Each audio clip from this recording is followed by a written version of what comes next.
Ada satu ketakutan paling mendasar yang diam-diam hidup di dalam diri banyak orang, yaitu takut ditinggalkan.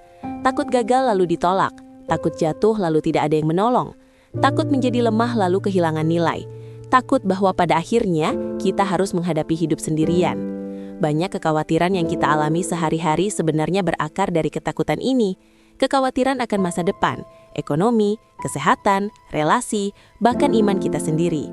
Kita khawatir apakah kita cukup baik, apakah kita cukup setia, apakah kita masih layak dikasihi. Di tengah dunia yang penuh ketidakpastian ini, Rasul Paulus menuliskan sebuah pernyataan yang terdengar hampir terlalu berani, bahkan bagi iman yang matang. Sebab aku yakin bahwa baik maut maupun hidup, baik malaikat-malaikat maupun pemerintah-pemerintah, baik yang ada sekarang maupun yang akan datang, atau kuasa-kuasa, baik yang di atas maupun yang di bawah, ataupun sesuatu makhluk, tidak akan dapat memisahkan kita dari kasih Allah yang ada dalam Kristus Yesus, Tuhan kita. Ini bukan sekadar ayat penghibur, ini adalah fondasi eksistensi iman Kristen. Jika kita benar-benar memahaminya, ayat ini mampu mengubah cara kita memandang ketakutan, penderitaan, bahkan kematian itu sendiri. Seringkali kita memandang kasih seperti manusia memandang kasih, yaitu bersyarat. Kita terbiasa berpikir bahwa kasih diberikan jika kita berhasil, setia, benar, atau layak. Maka tanpa sadar kita memperlakukan kasih Allah dengan cara yang sama. Kita berpikir, saat kita jatuh, mungkin Allah menjauh. Saat kita gagal, mungkin kasihnya berkurang. Saat iman kita lemah, mungkin hubungan itu retak. Namun Roma pasal 8 ayat 38 dan 39 menghancurkan semua asumsi ini. Paulus tidak berkata jika kita setia maka Allah mengasihi. Ia berkata bahwa tidak ada apapun yang mampu memisahkan kita dari kasih Allah. Kasih Allah bukan reaksi terhadap performa kita. Kasih Allah adalah keputusan ilahi yang telah ditetapkan di dalam Kristus. Ini berarti, kasih itu tidak naik turun mengikuti kondisi emosi kita. Kasih itu tidak goyah oleh kegagalan kita. Kasih itu tidak dibatalkan oleh ketakutan kita.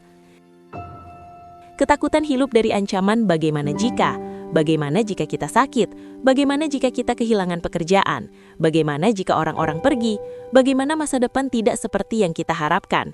Namun Paulus menyebutkan satu persatu hal-hal paling ekstrim yang biasanya menjadi sumber ketakutan manusia. Maut, hidup, kuasa, masa kini, masa depan, bahkan dimensi yang tidak terlihat. Lalu ia menyimpulkan, tidak satu pun memiliki kuasa tertinggi. Mengapa? Karena kasih Allah di dalam Kristus melampaui semua realitas itu. Ketika kita menyadari bahwa kasih Allah tidak bisa dicabut, maka ketakutan kehilangan segalanya mulai kehilangan taringnya. Kita mungkin tetap menghadapi masalah, tetapi kita tidak lagi menghadapi masalah itu sendirian. Ketakutan tidak hilang karena situasi berubah. Ketakutan kehilangan kuasanya karena fondasi kita berubah. Banyak orang mencari damai dengan cara mengendalikan hidup. Kita ingin memastikan semuanya aman, stabil, dan terprediksi. Namun hidup jarang sekali mengikuti rencana kita. Roma pasal 8 ayat 38 dan 39 menawarkan jenis damai yang berbeda. Damai yang lahir dari kepastian relasi, bukan dari kepastian situasi. Damai ini tidak berkata semua akan baik-baik saja. Damai ini berkata, apapun yang terjadi, kita tidak ditinggalkan. Inilah damai yang tetap ada di tengah badai. Damai yang tidak runtuh saat doa belum terjawab. Damai yang tidak lenyap saat jawaban Tuhan tidak seperti yang kita inginkan. Karena dasar damai itu bukan hasil, melainkan kehadiran Allah yang setia. Seringkali kita putus asa bukan karena situasi terlalu berat, tetapi karena kita merasa tidak cukup kuat. Kita lelah berjuang, kita lelah berharap, kita lelah beriman. Namun ayat ini tidak berkata bahwa kita kuat. Ayat ini berkata bahwa kasih Allah lebih kuat daripada apapun.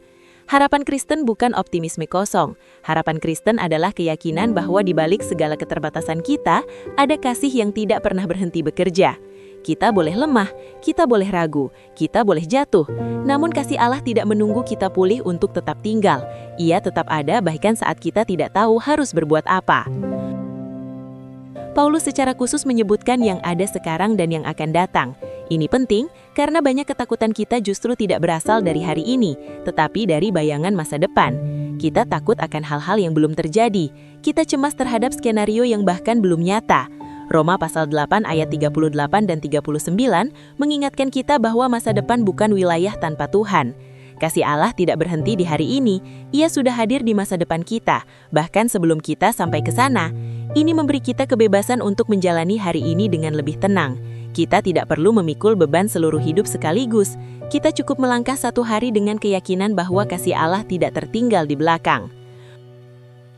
Mungkin bagian paling radikal dari perikop ini adalah kalimat terakhir. Tidak akan dapat memisahkan kita dari kasih Allah yang ada di dalam Kristus Yesus. Kasih itu berpusat pada Kristus, bukan pada kita. Selama Kristus tidak berubah, kasih itu tidak berubah. Selama karya salib tidak dibatalkan, kasih itu tidak dibatalkan. Ini bukan izin untuk hidup sembarangan, melainkan undangan untuk hidup tanpa ketakutan. Bukan takut kehilangan kasih, melainkan justru bertumbuh di dalamnya. Ketika kita sungguh percaya bahwa tidak ada yang bisa memisahkan kita dari kasih Allah, cara kita hidup mulai berubah. Kita lebih berani jujur tentang luka, kita lebih tenang menghadapi kegagalan, kita lebih sabar terhadap proses, kita lebih berani berharap. Bukan karena hidup menjadi mudah, tetapi karena fondasi kita menjadi kokoh. Kita tidak lagi hidup untuk mempertahankan kasih Allah, kita hidup dari kasih Allah.